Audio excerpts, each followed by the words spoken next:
time in my life now, you know. How? You know, to be on the set and to have my 4 children with me and my wife, and, you know, it's very different than walking through that tunnel and seeing myself when I was almost Alicia's age, and remembering, you know, being a young guy in Paris and you know, making my first action movie ever and wondering if anybody would accept me as an action star. And I'm in a very different place now. She is very much a woman, a strong female character who kind of works in the shadows, and in one way is, you know, part of how the real power structure works nowadays. She's kind of, you know, she's a cyber technician, and she kind of is able to make the action happen through what she knows as a hacker and what she does at the CIA.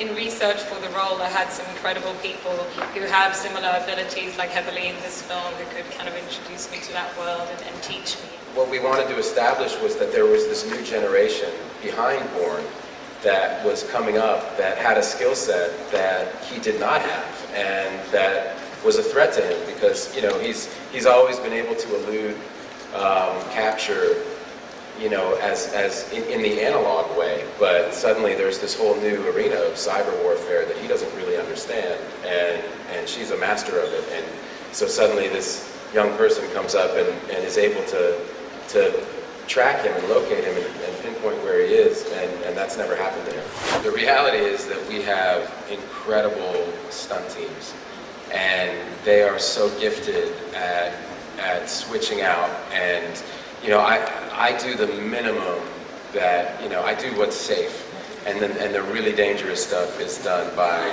the professional stuntmen. You know, and then I get to take all the credit and say, yeah, it was pretty dangerous.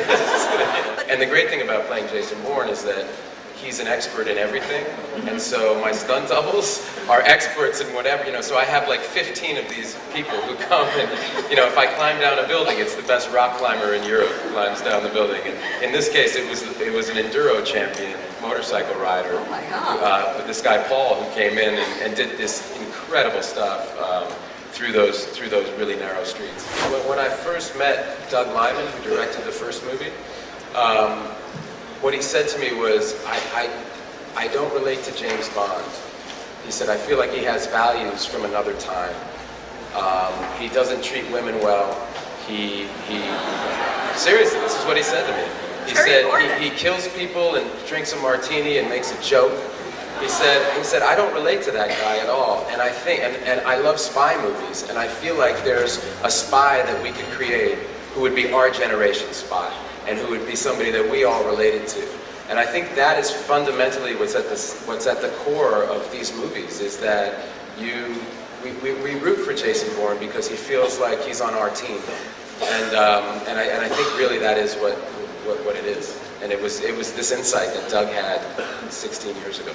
When I signed up for the Bourne Identity, I signed up for one movie and one movie only. And when I signed up for the second one, it was the same thing. And we always want to focus just on the movie in front of us. And then if we really want to make another one, and if people really want another one, then we try to figure out what that story would be.